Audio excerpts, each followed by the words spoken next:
Good Friday morning, everybody. I'm Dave Furtado. And I'm meteorologist Jefferson Donovan. And Jefferson, in the world of weather, quite the start for the day again today. A lot of sunny, clear skies, I should say. The sun's barely peeking up over the horizon, so we can't quite call it a sunny day yet. Yeah, not yet, but we are looking at those clear skies like you were mentioning. Now, I will say that it is different towards Yakima, where there are already clouds in the sky. For Yakima, I believe we'll see a partly cloudy to mostly cloudy day today in the Tri-Cities, and out towards Walla Walla and Pendleton, we'll see a partly cloudy to mostly sunny day today, and then everybody tomorrow will see mostly cloudy skies. Now, like you were just mentioning, Dave, it's only a very short time before we do see that sunshine in all of its glory, and it is going to be a sunny day here in the Tri-Cities. Temperatures right now are at 38 degrees. Here's a look at your weather headlines, or here's a look at the Yakima weather cam. My apologies, but you can certainly see those clouds overhead already in Yakima. Here's a look at your weather headlines today and going forward. It is going to be a warm and pleasant Friday all the way around the region. Clouds and wind will be on the increase on Saturday with shower chances come Sunday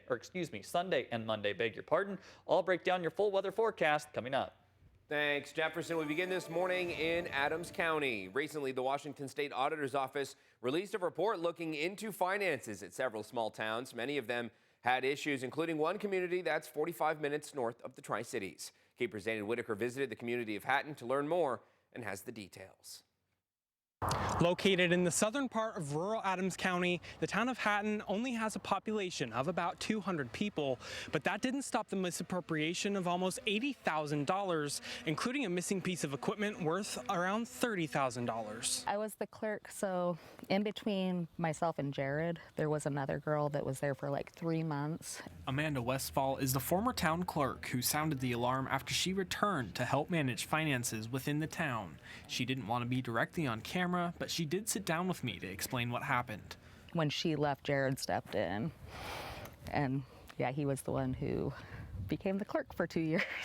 When Westfall began looking into the town's finances, she says Jared Potts, who was the current clerk at the time, was hesitant to hand over monetary records, and he became uncooperative. When he first came in, one of his priorities was making sure he had access to signing the checks, to credit cards, to all the bank information. I'm like, that's too much access for one person to have, and yeah, there were a lot of just red flags. So she contacted the state auditor, who began looking into the situation. We had started asking for banking records as a normal part of our process, and he wasn't able to provide those. So we had been issuing subpoenas to the bank to get some of the records that we needed to even perform our normal procedures.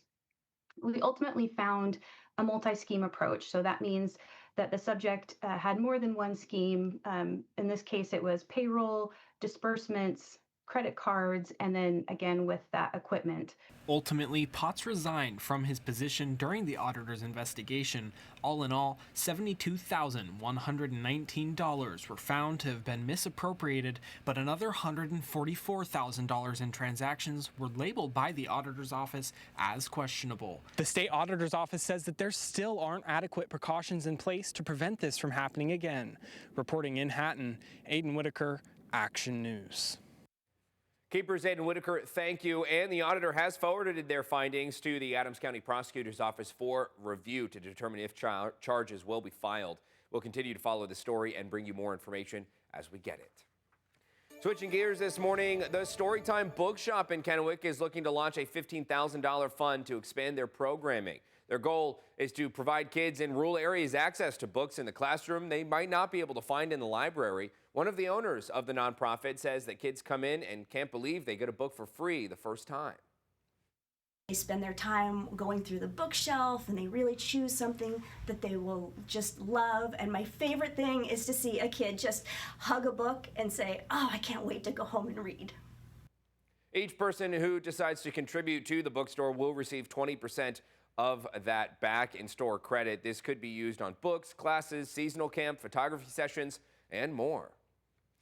And some local schools are being recognized for excellence by the State Board of Education. These include Walter Straw Middle School in Cle Elum, Roslyn School District, Valley View Elementary in Ellensburg, and North Elementary near Moses Lake.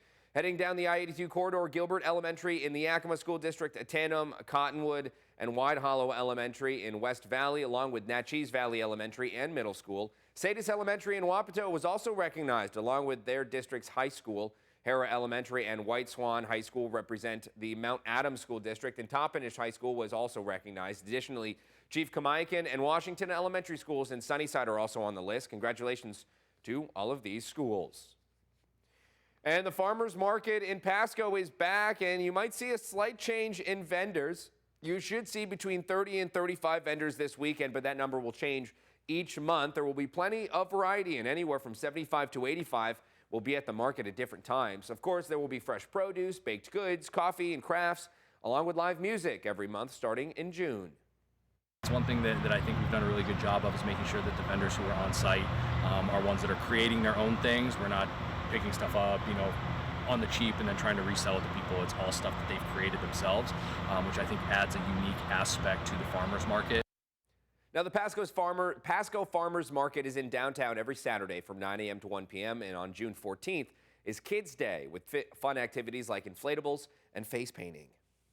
And with that, let's jump right over to meteorologist Jefferson Donovan. Jefferson, as we head on into Mom's Day and into the weekend when we start seeing a bunch of events happening, I know the Walla Walla Balloon Stampede's happening this weekend. Seems like it's going to be a pretty decent day for today and maybe tomorrow, but rain on Sunday? That's right. Today is going to be pretty nice. Tomorrow we are going to see more clouds, but still not too bad of a day. And then it is as we get to Sunday, Mother's Day proper, where we are going to be watching for rain chances. Now for today, anticipate partly cloudy to mostly sunny skies on the forecast area. I know we're already seeing mostly cloudy skies in Yakima. I do believe we will see a lessening of the clouds before those thicken back up this evening.